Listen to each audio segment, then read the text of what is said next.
Pelo sinal da Santa Cruz, livrai-nos Deus, nosso Senhor, dos nossos inimigos, em nome do Pai, do Filho e do Espírito Santo. Amém. Meu Senhor e meu Deus, creio firmemente que estás aqui, que me vês, que me ouves. Adoro-te com profunda reverência, peço-te perdão dos meus pecados e graça para fazer com fruto esse tempo de oração. Minha Mãe Imaculada, São José, meu Pai e Senhor, meu anjo da guarda, intercedei por mim.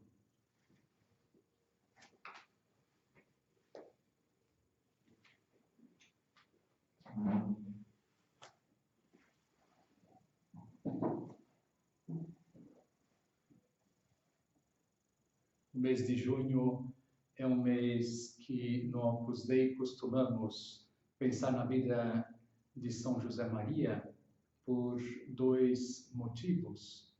Em primeiro lugar, porque São José Maria ele faleceu no dia 26 de junho de 1974 e este dia passou a ser o dia que foi considerado pela Igreja como o seu dia, o dia de São José Maria, porque a Igreja, ela sempre que é possível, associa o dia da morte com o dia da entrada no céu de um santo. Então, é o dia do nascimento para a vida eterna. Muito bem, então, o mês de junho, justamente por isso, nos leva a pensar em São José Maria, também porque aqui no Brasil nós tivemos a sorte de tê-lo aqui entre nós em 1974, um privilégio, porque muitos países onde a obra já estava não foram visitados por São José Maria, mas nós aqui no Brasil tivemos essa graça. E ele esteve aqui durante 15 dias, do final de junho até final de maio até a primeira semana do mês de junho. Então, dois motivos para pensarmos no fundador do Opus Dei, nesse recolhimento e considerar algumas virtudes que ele vivia. São José Maria, ele é um exemplo para nós, entre outras coisas, de como encontrar a Deus no meio dos afazeres ordinários, de como ser santo no meio do mundo, porque foi justamente essa mensagem que ele veio trazer aqui à Terra para todos nós, e que todos estamos chamados à santidade. Ele lembrava aquela frase que Nosso Senhor dizia: sede perfeitos como vosso Pai Celestial é perfeito. E ele dizia que essa frase foi dirigida a todos. Deus não fez nenhuma ressalva, ou seja, ela não foi dirigida só aos sacerdotes, aos religiosos, essas pessoas que largam tudo para servir a Deus, não. Essas palavras são para todos. Todos estamos chamados à santidade. Como dizia um autor, até materializando essa verdade, dizia que está chamado à santidade uma dona de casa, um limpador de rua, um taxista, o dono de uma empresa, o funcionário de uma fábrica, de um escritório, os advogados, médicos, engenheiros, professores universitários, jovens, solteiros, casados, anciãos, todos. E são palavras muito repetidas, essas que acabamos de dizer, de uma forma ou de outra, por São José Maria, sendo esse pregoeiro dessa mensagem, né? E São José Maria ele lembrava que a santidade é a concretização dos mandamentos que Deus nos deixou, que podem ser resumidos nesses dois: amar a Deus sobre todas as coisas e ao próximo como a nós mesmos. Que o chamado à santidade é a concretização do amor, desse chamado ao amor, né? Porque falamos aqui do amor a Deus e do amor ao próximo. E que ser santo seria procurar este amor ir ao encontro deste amor e crescer a cada dia nele, até chegar à sua expressão máxima. Todos nós queremos isso, todos nós que amamos alguém, nós temos esse desejo que esse amor cresça, na verdade, a cada dia. E então, a busca pela santidade, ser santo, é uma pessoa que encontrou a Deus e começa a amá-lo e vai procurando a cada dia crescer ainda mais neste amor até chegar à máxima expressão aqui na Terra. E essa busca da santidade nos leva, entre outras coisas, a duas grandes metas. Primeira, estar numa relação de amor o dia inteiro com Deus.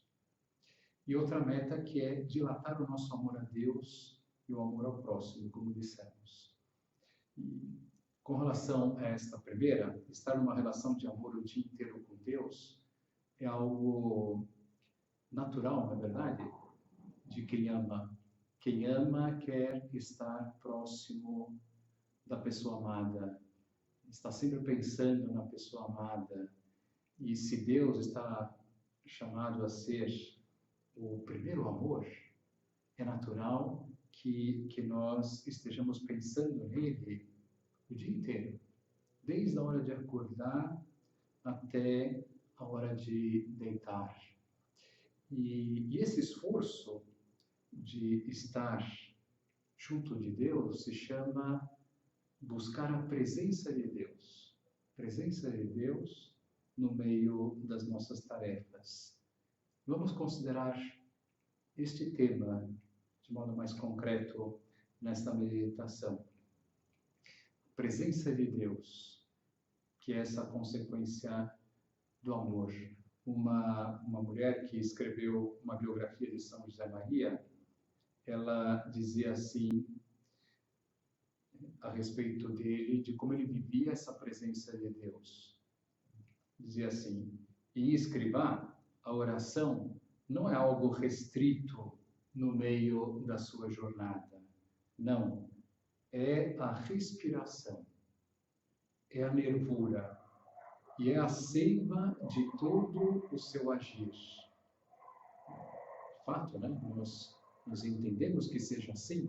Se São José Maria descobriu esse amor de Deus e foi crescendo nesse amor e começou a ficar apaixonado por ele, é natural que ele estivesse buscando essa união o tempo todo. Então, a oração para ele era como respirar.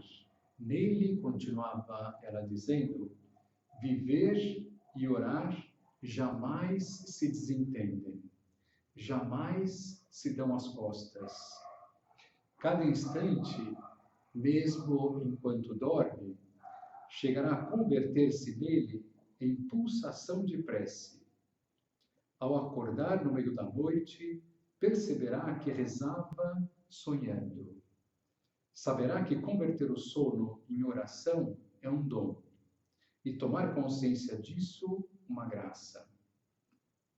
Com toda naturalidade, José Maria vai e vem, trabalha, come, fala, estuda, passeia, ri, canta, sempre consciente de estar vivendo na presença de Deus. Qual é, por exemplo, a reação de uma pessoa quando tenta acender um fósforo e não consegue, e outro e mais outro? O normal é perder as estribeiras, fazer um comentário deste tipo, que droga, isso não presta. Quem foi o maldito que fez esses fósforos? Numa ocasião aconteceu isto com São José Maria. E qual foi a sua reação, o seu comentário? Reagir pacientemente e tirar uma consequência sobrenatural. É como nós, quando resistimos à graça, quando nos custa darmos, e temos que dizer, queima tu, Senhor, com o fogo do teu Espírito. Seja São José Maria vivia mergulhado em Deus. na medida do possível, né? E se alimentava, né, dessa presença. Continuava ela dizendo: põe-se um pouco de boa vontade e pronto. Ou seja, até o que era motivo para perder a paz se converte em ocasião de oração, de união com Deus. Na medida em que é possível um homem, José Maria não se distrai, né? Não se distrai, né? Sempre ali, né, buscando essa presença divina.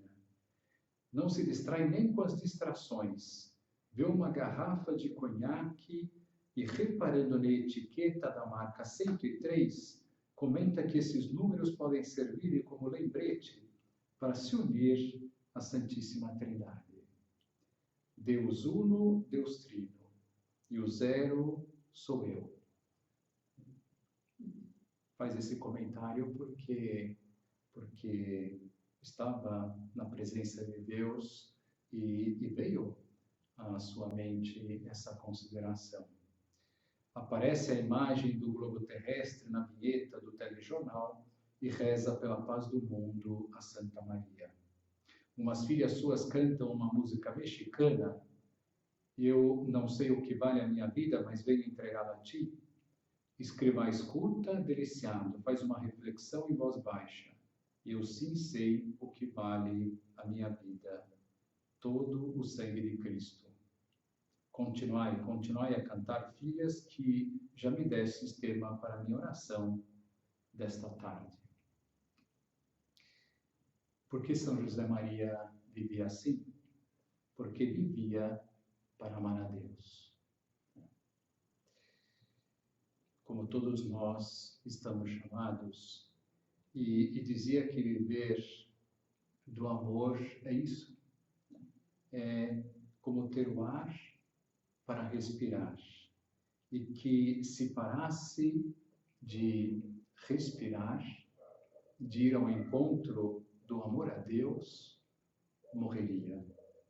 Bonitas palavras, na verdade, como isso nos empurra a buscar essa presença de Deus e mais ainda, buscar o amor de Deus. Buscar o amor de Deus, e a presença de Deus será uma consequência. Eu busco esse amor de Deus na minha vida. Deus está impregnado em toda a minha vida, em cada segundo do meu dia. Esse primeiro mandamento, amar a Deus sobre todas as coisas, ele está presente na minha alma, no meu coração. Eu já descobri que ir em busca deste amor é a grande alegria do ser humano. E que se eu realizo alguma tarefa, se eu passo algum momento do dia sem Deus, é como se eu estivesse num buraco, num vazio. São José Maria utiliza aqui parar de respirar, é a morte da alma, né? Porque a alma, ela busca a Deus. A alma apaixonada, ela vai atrás de Deus com todas as forças. Como seguir este caminho? Como buscar a Deus em todos os momentos do nosso dia? Em primeiro lugar, sabendo que Deus está muito, muito presente na nossa vida. Lógico, nós podemos dizer aqui que como seguir esse caminho? Crescendo no amor a Deus. Crescendo no amor a Deus. Até podemos pensar naquelas palavras de Santo Agostinho, né? Ama e faz o que quiseres. Se nós amamos a Deus, tudo vem como consequência, todas as outras virtudes, tudo. A santidade, né? Então, lógico, a primeira providência que pensando em ter a presença de Deus, a primeira providência é crescer no amor. Né? Mas isso já é o fim da nossa vida. Crescer no amor a Deus. mas também nos ajuda a pensar nessa realidade, porque nós somos seres de carne e osso, matéria e espírito, e tendemos a esquecer que Deus está presente ao nosso lado. Vivemos como se Deus estivesse lá longe, como dizia São José Maria, lá longe, onde brilham as estrelas. É preciso convencer-se, dizia ele, de que Deus está junto de nós continuamente. Vivemos como se o Senhor estivesse lá longe, onde brilham as estrelas, e não consideramos que também está sempre ao nosso lado. E está como um pai amoroso, quer mais a cada um de nós do que todas as mães do mundo podem querer a seus filhos, ajudando-nos, inspirando-nos, abençoando e perdoando. Deus está junto de nós continuamente, continuamente. São Tomás nos ensina que Deus está presente no ser humano de 3 formas. Ele dizia assim: per essentiam, per potentiam e per presentiam. O que significa isso? Que Deus está presente em nós, no nosso ser, sustentando o nosso ser. Deus está presente em nós na graça, quando nós estamos em estado de graça. E que Deus está presente porque Ele é onipresente, Ele está em todas as partes. Então veja só como Deus nos circunda, lá no âmago do nosso ser, sustentando o nosso ser. Depois, na alma em graça, e rodeando-nos pela sua onipresença. Por isso um salmo ele diz assim: Senhor, Tu me examinas e conheces, sabes quando me sento ou me levanto. Tu penetras de longe os meus intentos, percebes se caminho ou se repouso. São rotina aos teus olhos os meus passos. Nem me aflorou aos lábios a palavra, e já sabes, Senhor, qual ela seja. Cercas-me pela frente e por detrás. Pousas em minha fronte a tua mão. Ou seja, nos fala dessa realidade da onipresença, que Deus acompanha cada pequeno passo. Penetras de longe os meus intentos. Percebe esse caminho ou repouso. Deus está vendo tudo. Permanentemente, com seu olhar sobre nós.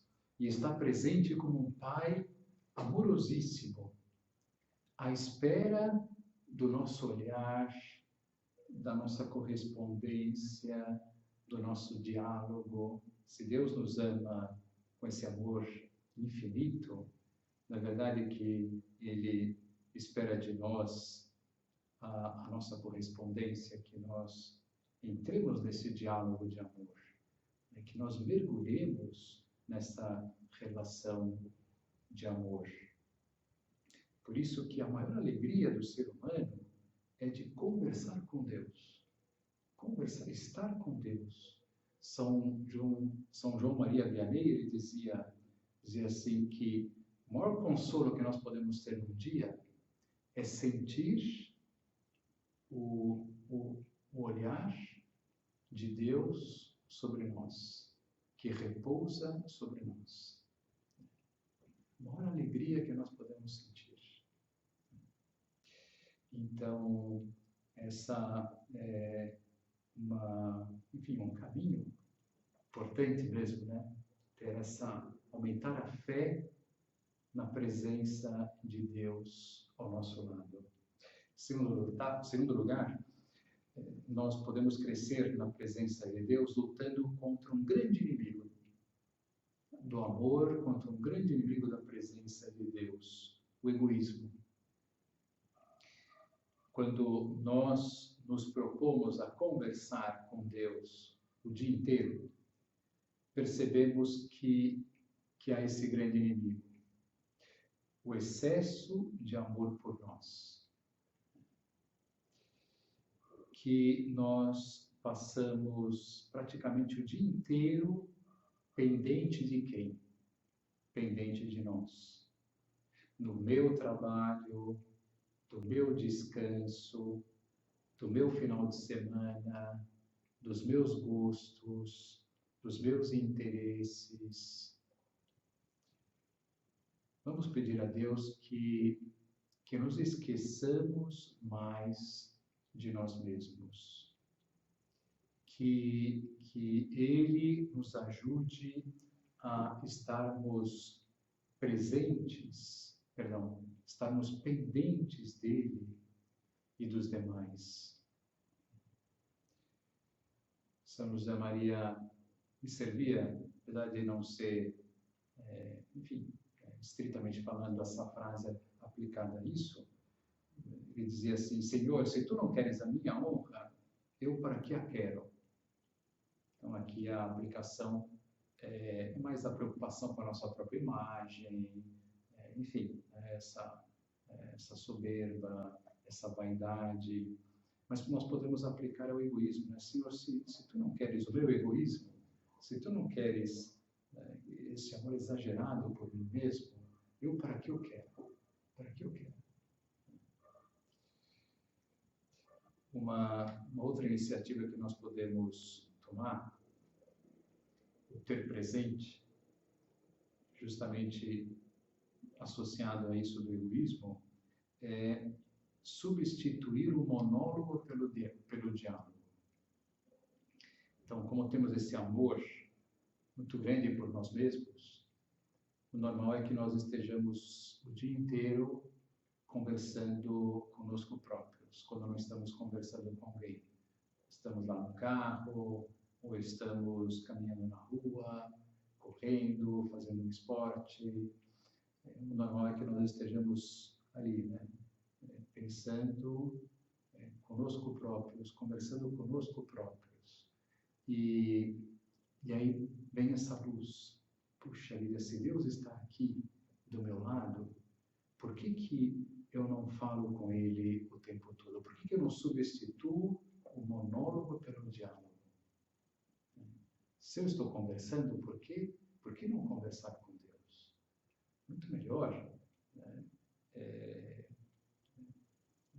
Me abrindo para Deus, eu estarei diante desse amor e diante de toda a sua sabedoria, diante de toda a sua bondade, de todos os seus dons. É abrir-se para o infinito, né? Ao invés de ficarmos ali trancafiados em nós mesmos. Substituir o monólogo pelo diálogo. Essa frase pode nos ajudar bastante, pensar nela, né? Guardá-la. Ter consciência de que eu vivo normalmente dentro de um monólogo, né? E que eu preciso transformá-lo num diálogo, numa conversa com o meu Senhor. Uma outra dica que dava São José Maria era de utilizarmos expedientes humanos. O que significa isso? Que como nós somos muito humanos, muito materiais, nós como que acreditamos naquilo que vemos, ou pensamos naquilo que vemos, e aquilo que não vemos, não pensamos, nos esquecemos. Então ele dizia que nós podíamos nos servir de pequenos truques, né, para lembrarmos de Deus. E um autor, ele vai falando sobre isso, que vai dizendo assim: o pai ou a mãe leva no carro uma fotografia da família para se lembrar dela durante o seu trajeto pela cidade ou quando viaja. Por que não podemos levar uma imagem de Nossa Senhora na carteira para lhe dizer ao olhá-la: mãe, minha mãe? Por que não ter ao alcance da mão um crucifixo que passamos a beijar discretamente, que nos ajude a fazer atos de reparação, que possamos olhar quando o estudo ou o trabalho se tornam mais pesados? Esses expedientes são inúmeros, porque o amor é inventivo. Serão diferentes conforme se trate de um médico que vai começar uma operação ou de uma mãe de família que, à mesma hora, talvez comece a pôr a casa em ordem. O motorista de ônibus também terá os seus expedientes humanos. E a costureira, que permanece praticamente no mesmo lugar durante o dia todo, terá os seus. Tudo isto vivido com espírito esportivo e alegre, sem afobações, mas com amor. Tudo isso são caminhos que nos levam para Deus.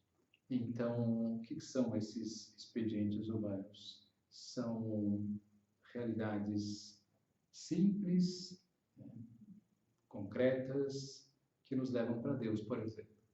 Como disse esse autor, uma imagem em cima da mesa de trabalho. Quantas pessoas fazem isso?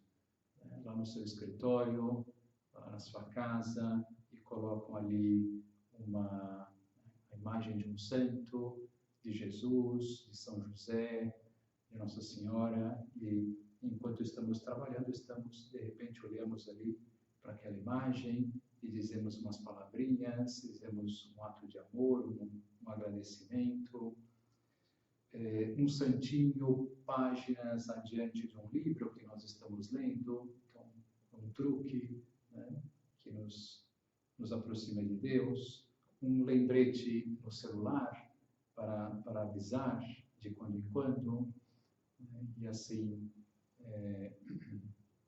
lembramos de que estamos diante de Deus.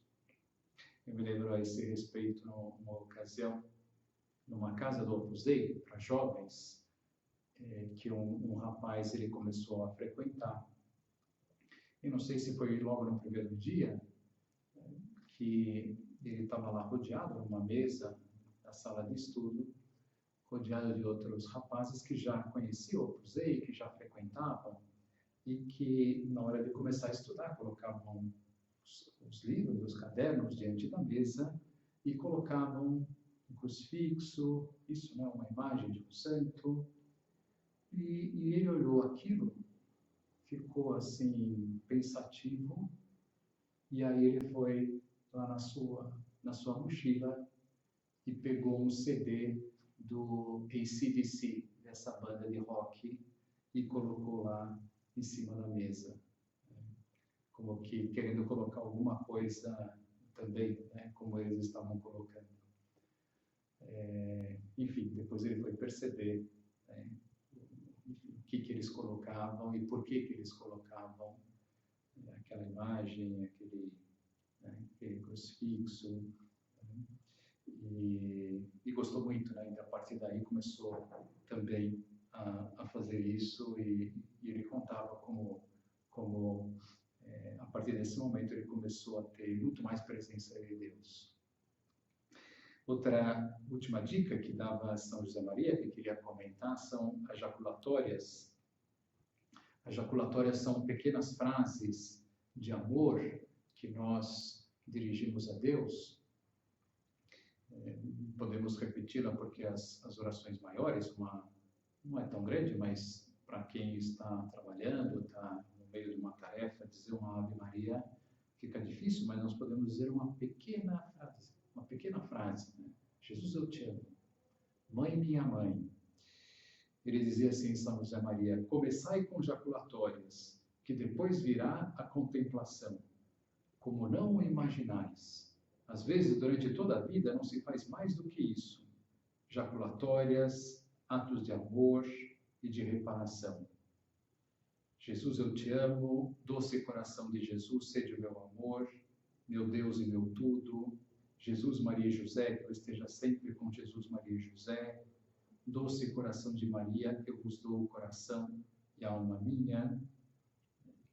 Enfim, as jaculatórias, até as pessoas às vezes perguntavam para São José Maria, me ensina uma jaculatória, me diz uma jaculatória para repetir. E ele não gostava de dizer, porque ele dizia que isso tinha que ser uma iniciativa nossa, que tinha que ser fruto do nosso amor a Deus. Então, que nós saibamos também escolher jaculatórias para repeti-las durante o dia. Tem pessoas que pensam numa jaculatória, por exemplo, Doce Coração de Jesus, Sede Meu Amor, escolhem essa jaculatória e procuram repeti-la durante o dia ao longo de uma semana. E aí depois escolhem outra, enfim, é uma forma de oração.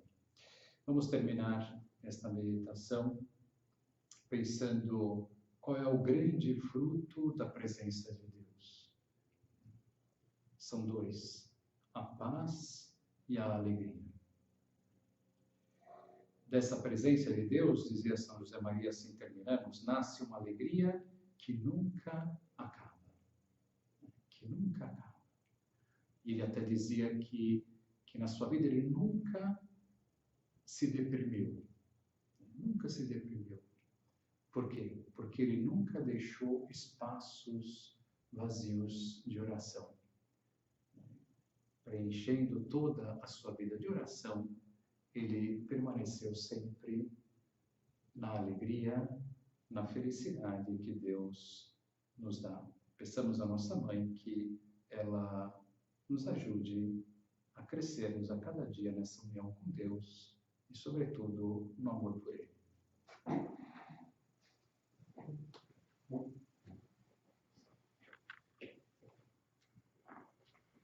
Dou-te graças, meu Deus, pelos bons propósitos, afetos e inspirações que me comunicaste nesta meditação.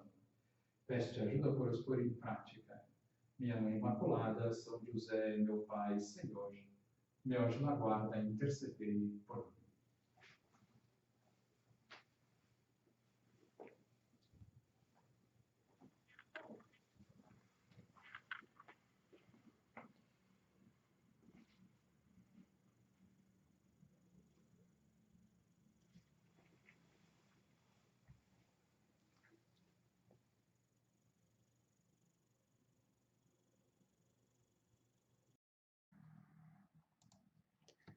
Exame.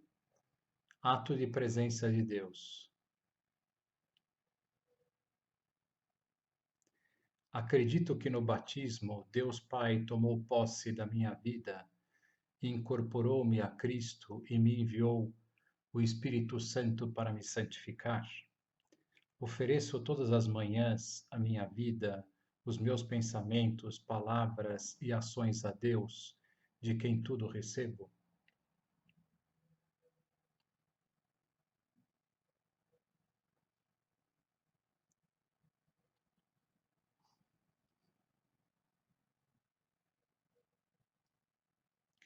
Peço luz ao Espírito Santo para conhecer o que Deus me pede em cada momento e força para levá-lo à prática. Estou convencido de que, como ensina São José Maria, todos os momentos e circunstâncias da vida são ocasião de amar e de servir a Deus e ao próximo.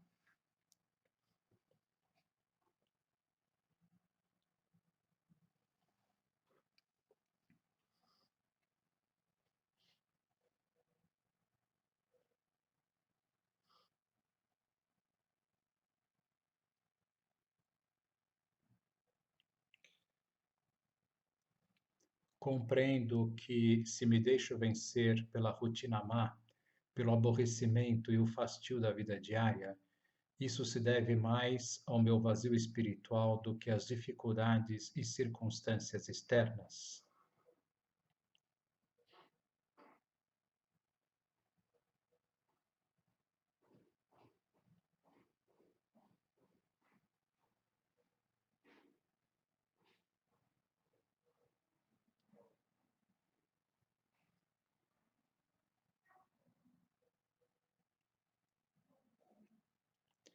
Sei que Deus chama todos os batizados a uma vida santa. Vejo com clareza que os pequenos deveres cotidianos são expressão da vontade de Deus e, portanto, linhas de rumo que marcam o caminho da minha santificação e das virtudes que devo praticar.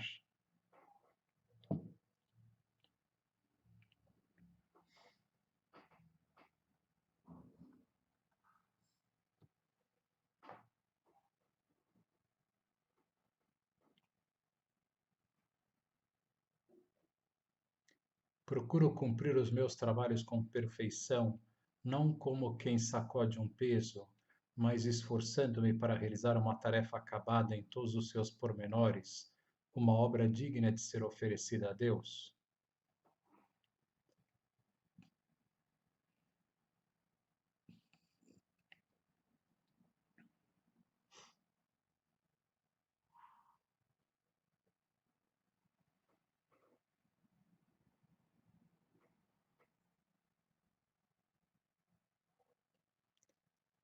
Recorro à intercessão de São José Maria, o santo do cotidiano, como o chamou São João Paulo II, para que me ajude a transmitir na aparente monotonia do dia a dia a luz e a alegria cristã aos meus familiares, colegas e amigos.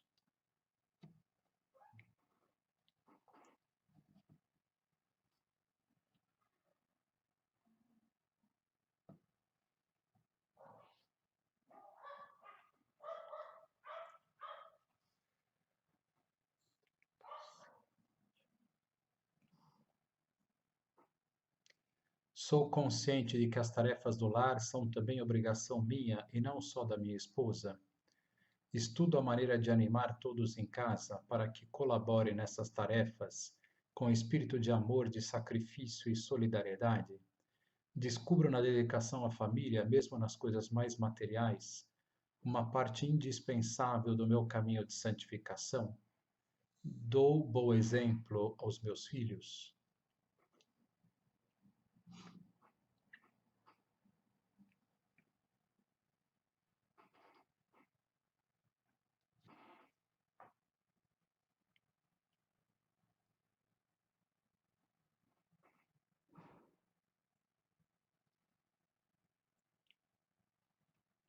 Compreendo que depende de mim em grande parte o ambiente sereno e positivo da minha casa. Luto para evitar o mau humor, as queixas e críticas negativas.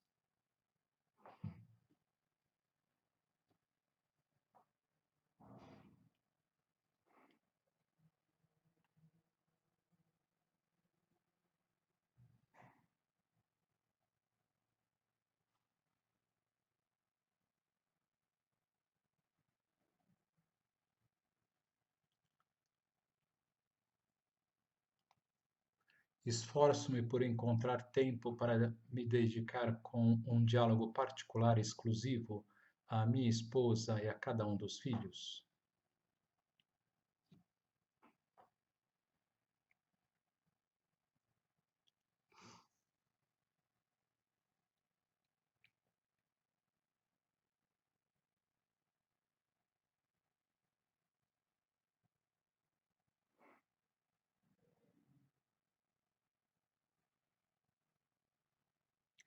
O orgulho e o amor próprio é o maior inimigo do relacionamento conjugal. Discuto por coisas de pouca importância só por achar que estou com a razão. Peço perdão se fiquei irritado, se fui grosseiro ou impaciente. Peço ajuda a Deus para que fatos desse tipo sejam cada vez menos frequentes.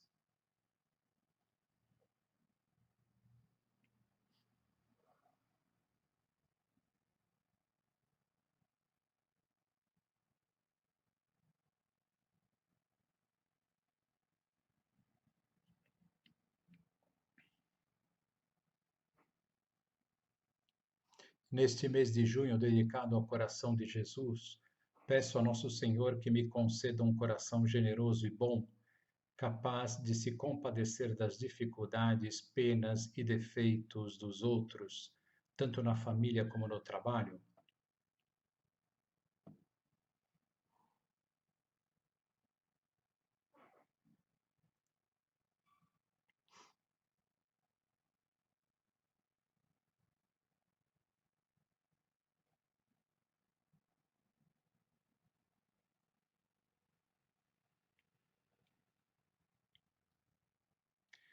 Ato de contrição.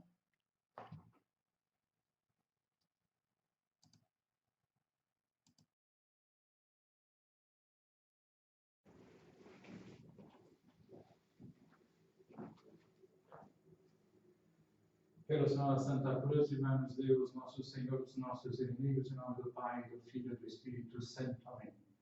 Meu Senhor e meu Deus, creio firmemente que estás aqui, que me vês, que me ouves. Adoro-te com profunda reverência. Peço-te perdão dos meus pecados e graça para fazer com fruto esse tempo de oração. Minha Mãe Imaculada, São José, meu Pai e Senhor, meu anjo da guarda, intercedei por mim.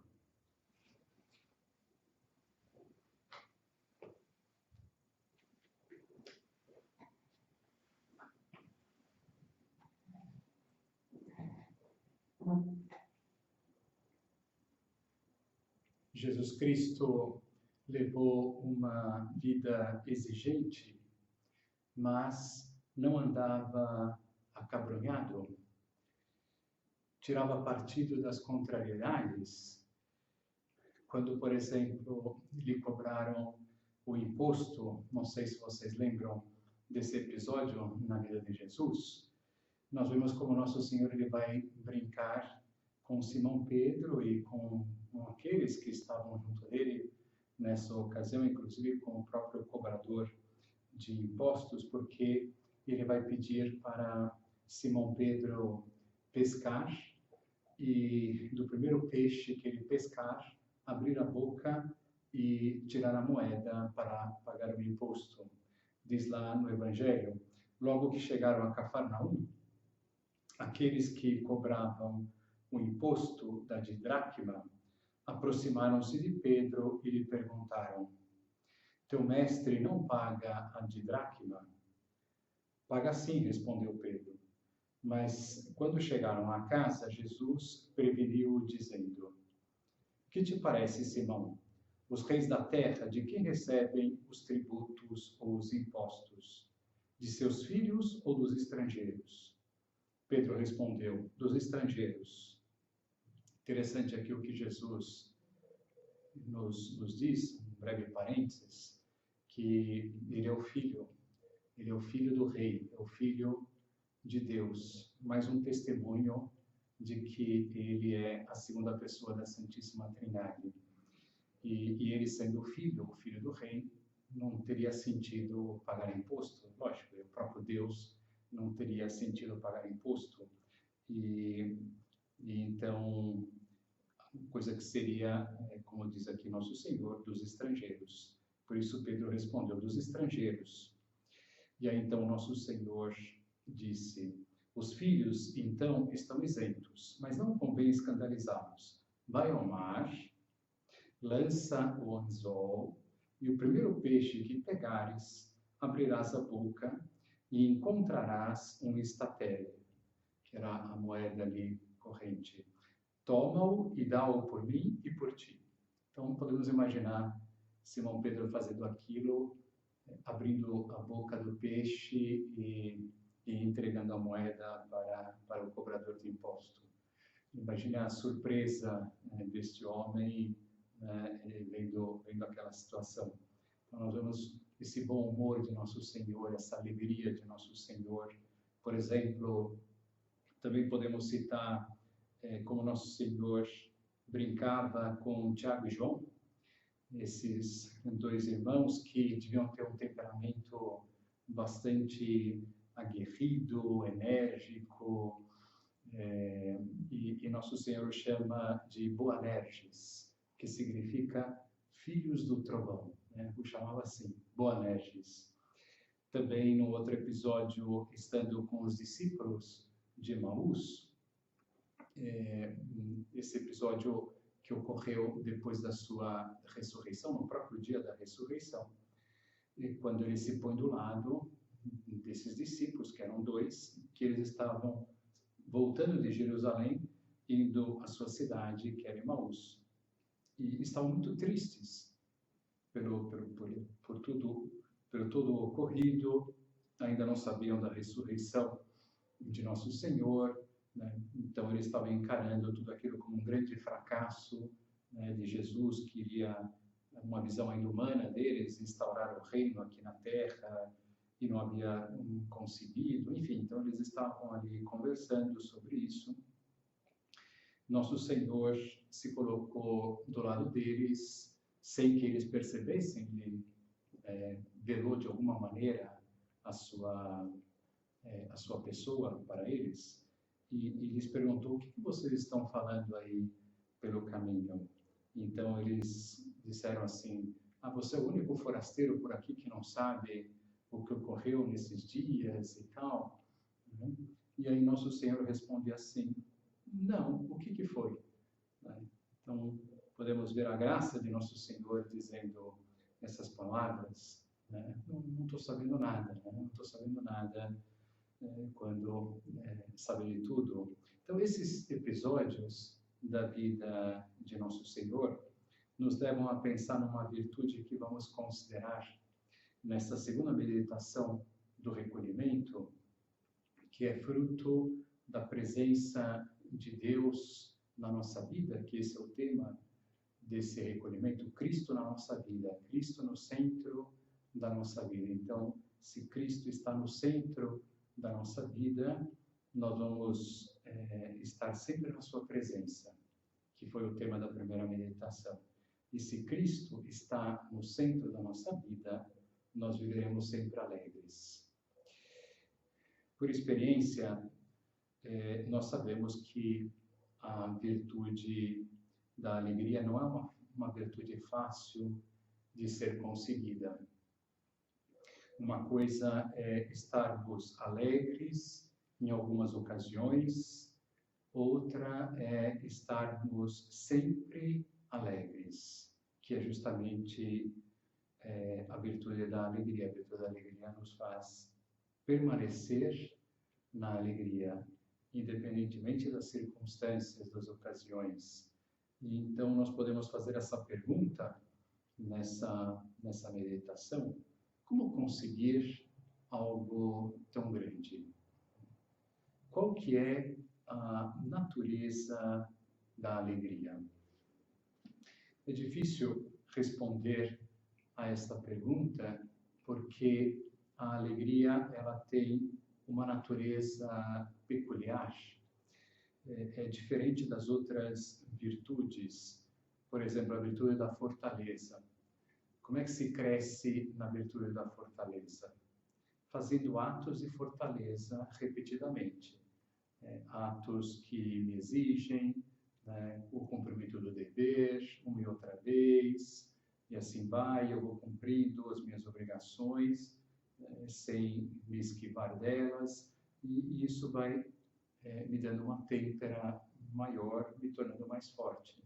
Então é muito claro o caminho da virtude da fortaleza e todas as outras virtudes. Agora, para ser alegre, o que nós devemos fazer? Sorrir, né?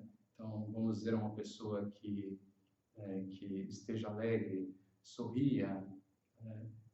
Você está triste? Não fique assim, sorria. Nós sabemos que não é por aí. A alegria não é algo forçado, não é algo que é um ato, enfim, da nossa personalidade. Não é isso. A alegria, ela não se enraiza na vontade. E o que eu quero dizer com isso? Que ela não eu me esforço para estar alegre, então eu estarei alegre. Não é bem assim. A alegria, ela se enraiza nas outras duas faculdades da alma, na sensibilidade e na inteligência. Muitas pessoas pensam que a alegria está só pensando nessas duas potências da alma, como nós chamamos na filosofia. Inteligência e vontade são as potências superiores, nós dizemos, e a sensibilidade, a potência inferior. Não vamos entrar aqui agora nessa questão, porque que ela é inferior. Mas muitas pessoas pensam que a alegria ela está só nesse âmbito, no âmbito da sensibilidade. Que a alegria, eu estou alegre quando eu comi uma comida gostosa, eu estou alegre quando eu fiz uma viagem bacana. sinto alegria quando eu estou desfrutando de uma paisagem paradisíaca. Eu me sinto alegre, estou alegre quando não tenho nenhuma contrariedade. De fato, parte da alegria está aí, né? Não há dúvida nenhuma.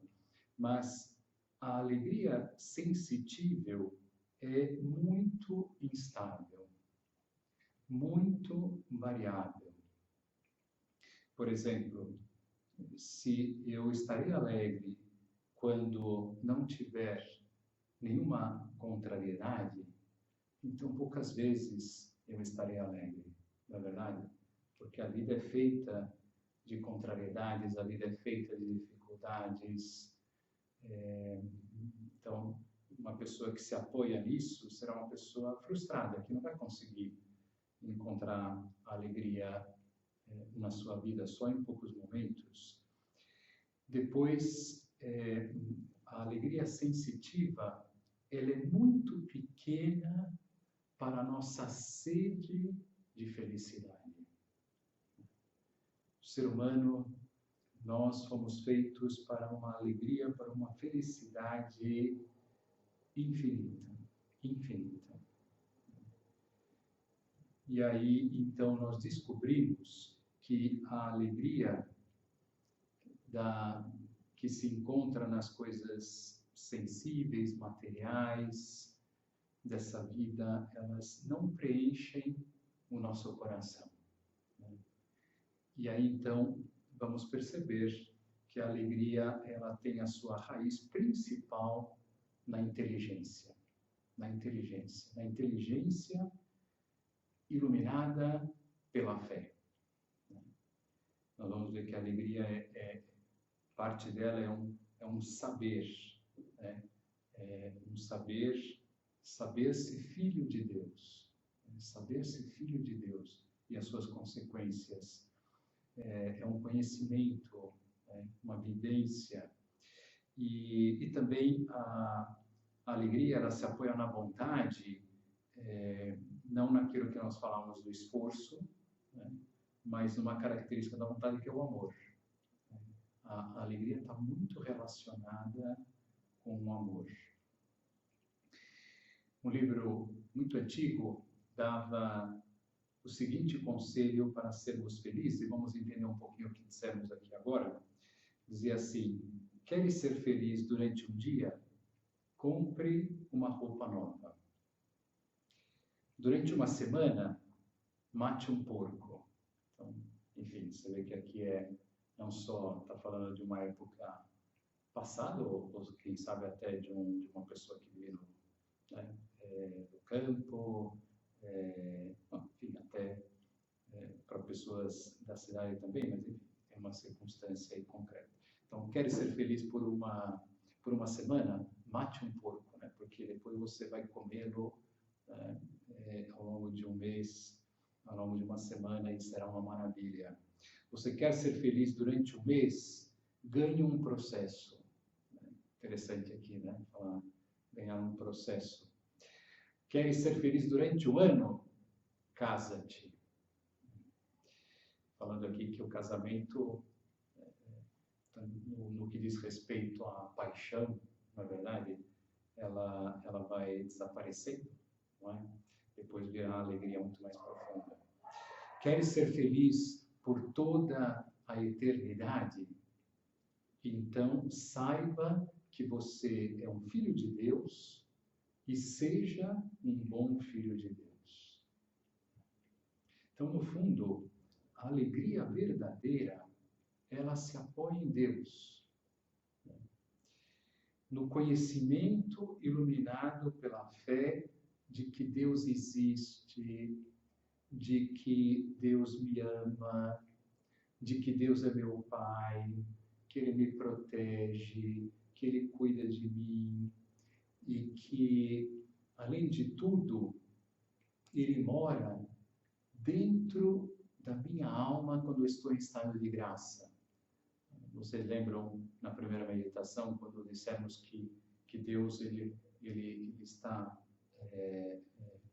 envolvendo cada um de nós pela sua onipresença depois pela sua presença no nosso ser, sustentando o ser, e depois na nossa alma em graça. Então, se a nossa alegria está em Deus, e esse Deus nos envolve dessa maneira, e esse Deus está dessa maneira dentro de nós, através da inabitação da Santíssima Trindade, que alegria podemos encontrar nessa verdade.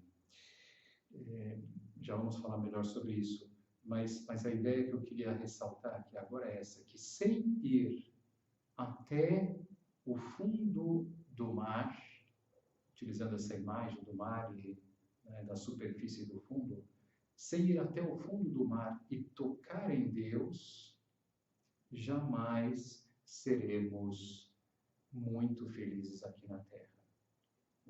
Jamais seremos felizes aqui na Terra. Lá no fundo, temos que encontrar Deus.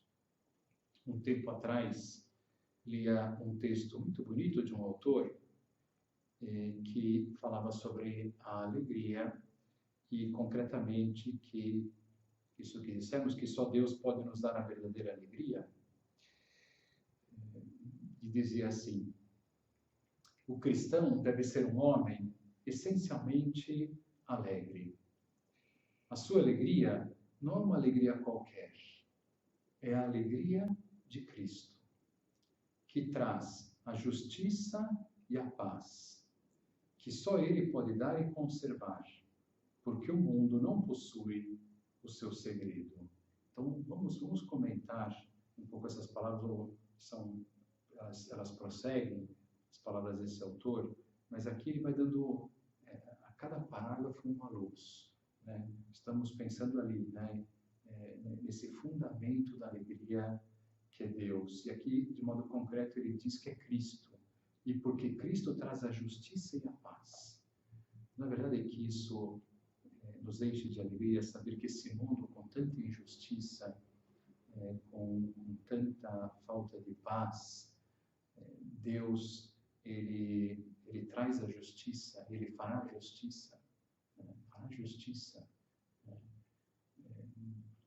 nesse mundo, enfim, nem que seja ali no dia do juízo final. Nós sabemos que Deus será um dia da grande justiça, né?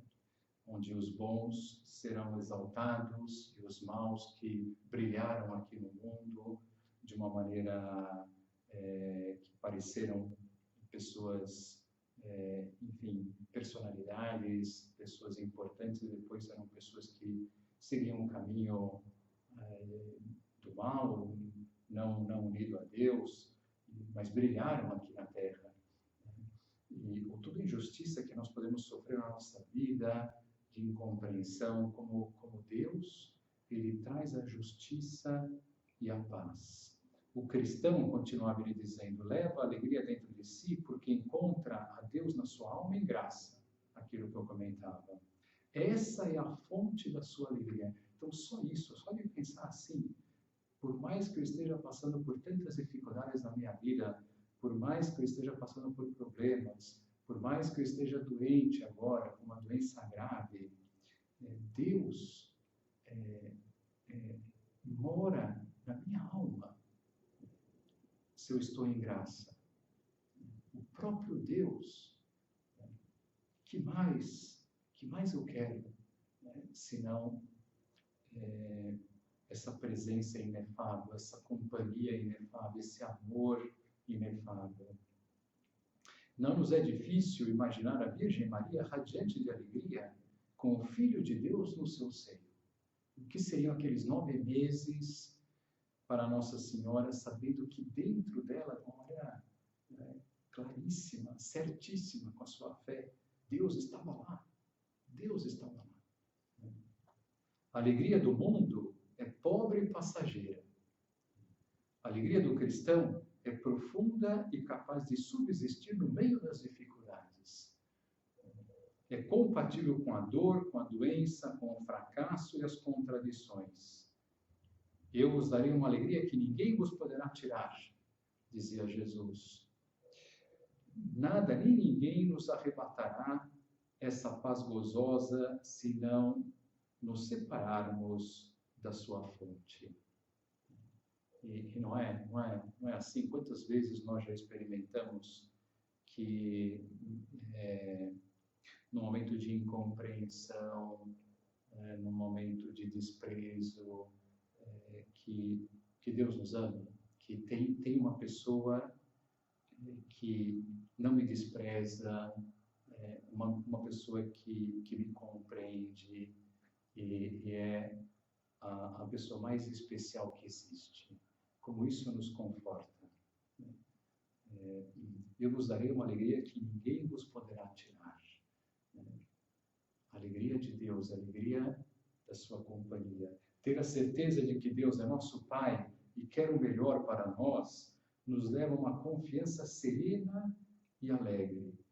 Mesmo perante a dureza de certas situações inesperadas, a morte, por exemplo, de uma pessoa querida, lógico que nós vamos sofrer, nós vamos padecer, porque costumo dizer assim, quanto mais nós amamos, mais nós sofremos com uma perda, por amor, porque amamos, mas ao mesmo tempo nós somos tão confortados por Deus, sabendo que foi Deus quem levou essa pessoa, e que essa pessoa está sendo levada para a eternidade, e Deus queira que o quanto antes chegue ao céu, e daqui a pouco todos nós, se Deus quiser, estaremos lá. Como isso conforta, como isso consola. Nesses momentos em que um homem sem fé considera golpes de fatalidade sem nenhum sentido, o cristão descobre o Senhor e com ele um bem muito mais alto. Quantas contrariedades desaparecem se interiormente nos colocamos bem próximo desse nosso Deus que nunca nos abandona. Teremos dificuldades, como as têm todos os homens, mas essas contrariedades, grandes ou pequenas, não nos hão de tirar a alegria. Estou pensando agora, por exemplo, quando nos Atos dos Apóstolos nós lemos que os apóstolos começaram a ser perseguidos, perseguidos e torturados, até flagelados, não tanto torturados assim, mas alguns sim, porque chegaram inclusive ao martírio, mas em determinadas circunstâncias era uma prisão e os açoites, e aparece ali, numa ocasião, eles saindo da prisão e felizes por terem sido açoitados por Deus, em nome de Deus, por causa de Deus. Que interessante, na verdade, né? Puxa vida, imagina como deve ter sido doloroso aqueles açoites, mas saíram felizes. É isso, né? Porque quando nós estamos com Deus, a alegria vem como uma consequência. Deus é meu Pai, Deus está do meu lado, e se eu sofri agora é porque eu estava defendendo a minha fé, estava procurando amar a Deus. As dificuldades são uma realidade com a qual devemos contar. E a nossa alegria não pode ficar à espera de épocas sem contratempos, nem sem tentações ou sem dor, mas ainda sem os obstáculos que encontramos na nossa vida. Não teríamos a menor possibilidade de crescer nas virtudes sem esses obstáculos. Terminava então dizendo esse autor: a nossa alegria deve ter um fundamento sólido. Não se pode apoiar exclusivamente em coisas passageiras, notícias agradáveis, saúde, tranquilidade. O ser humano, como procura todos nós, tranquilidade, mas a vida se encarrega de que nós percamos a tranquilidade. Tranquilidade, situação econômica desafogada, etc. Coisas que em si são boas, se não estiverem desligadas de Deus, mas que por si mesmas são insuficientes para nos proporcionar a verdadeira alegria. O Senhor pede que estejamos alegres sempre. Cada um olhe como edifica, pois, quanto ao fundamento, Quanto ao fundamento, ninguém pode ter outro senão aquele que está posto, que é Jesus Cristo. Então, se eu quero edificar a minha vida, se eu quero edificar a felicidade, verifica o fundamento, diz aqui São Paulo na carta aos Coríntios. Ninguém pode ter outro senão Jesus Cristo. Só Ele é capaz de sustentar tudo na nossa vida. Não há tristeza que Ele não possa curar. Olha que profundidade tem essas palavras. Não há tristeza que Ele não possa curar. Não temas, diz-nos o Senhor, mas apenas crê. Ele conta com todas as situações pelas quais há de passar a nossa vida. Para todas tem o remédio. Tudo tem saída com Deus. Tudo tem remédio. Não é bom termos essa consciência desde que estejamos nesse fundamento, né? Estaremos bem sólidos, bem edificados com esse fundamento. Então vamos procurar este fundamento, né? Será que eu já percebi que as alegrias do mundo são pobres e passageiras? Será que eu tenho ido atrás delas como a alegria da vida? Será que não será a hora de ir em busca de uma alegria mais profunda? Queria comentar agora um outro aspecto que nos pode encher de muita alegria, que é fruto desse fundamento, que é fruto de Deus, que é a gratidão. A gratidão. Uma pessoa que procura viver unida a Deus é uma pessoa que vai ver a Deus em cada detalhe desse mundo. Vai ver a Deus numa planta, vai ver a Deus numa flor, vai ver a Deus no mar. E então um autor, ele escreveu umas palavras muito bonitas a este respeito.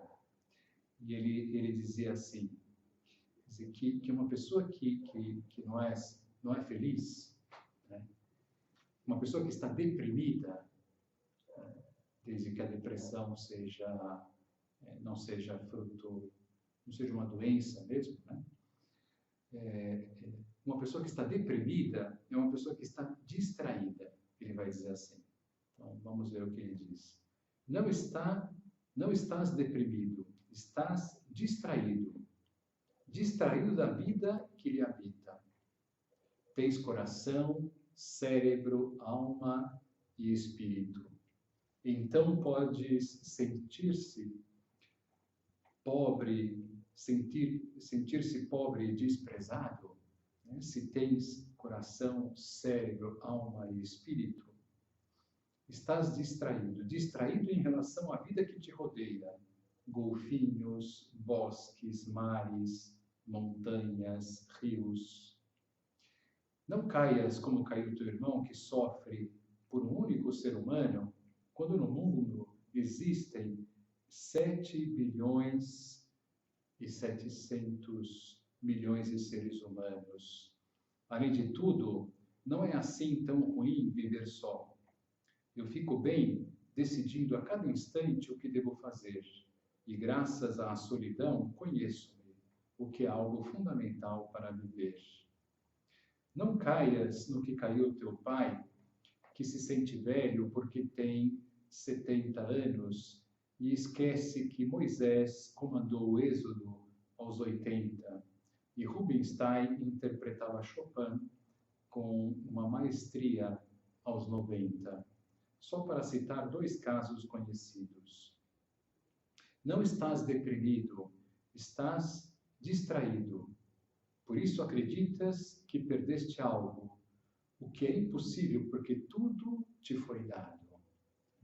Tudo te foi dado. Não fizeste um só cabelo de tua cabeça. Portanto, não pode ser dono de nada. Além disso, a vida não te tira coisas, a vida te liberta de coisas. Te alivia para que voes mais alto, para que alcances a plenitude. Do útero ao túmulo, vivemos numa escola. Por isso, o que chamas de problemas são lições. A vida é dinâmica, por isso está em constante movimento. Por isso que devemos estar atentos ao presente. Por isso que minha mãe dizia, eu me encarrego do presente. O futuro é assunto de Deus. Por isso Jesus dizia, o amanhã não interessa. Ele trará nova experiência. A cada dia basta o seu cuidado. E esse autor continua tecendo comentários a este foco. Não estás deprimido, estás distraído. E nos faz olhar, em primeiro lugar, para tudo aquilo que nós temos, e tudo aquilo que nos circunda, tudo isso que Deus nos deu.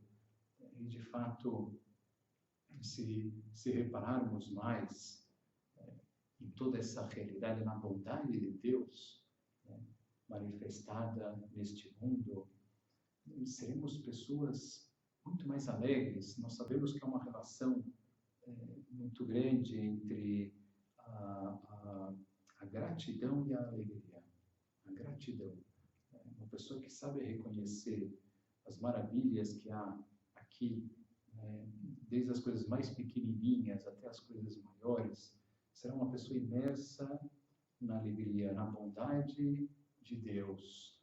E depois ele vai falando também dessas outras distrações que podemos ter, como, enfim, a perda de uma pessoa querida, quando há tantas pessoas nesse mundo, a distração com relação ao sentido dessa vida, sendo uma escola, e, portanto, o que chamas de problemas são lições, e assim por diante. Vamos terminar essa meditação.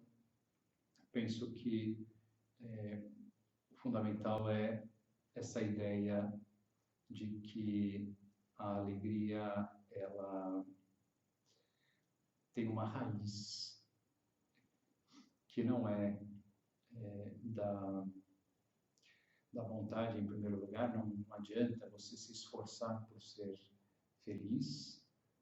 A alegria é uma decorrência,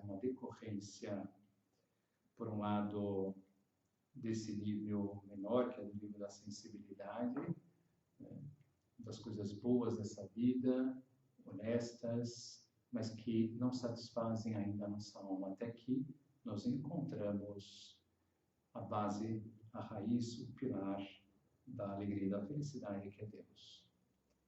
Que cada um de nós pense, com a ajuda de Nossa Senhora, se já encontrou, se tem procurado estar junto desse fundamento de modo permanente, para que essa alegria vá realmente se tornando uma realidade constante na nossa vida.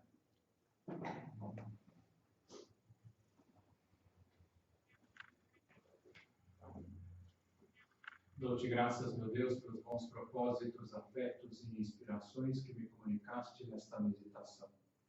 Peço-te ajuda para os pôr em prática. Minha Mãe Imaculada, São José, meu Pai e Senhor, meu anjo da guarda, intercedei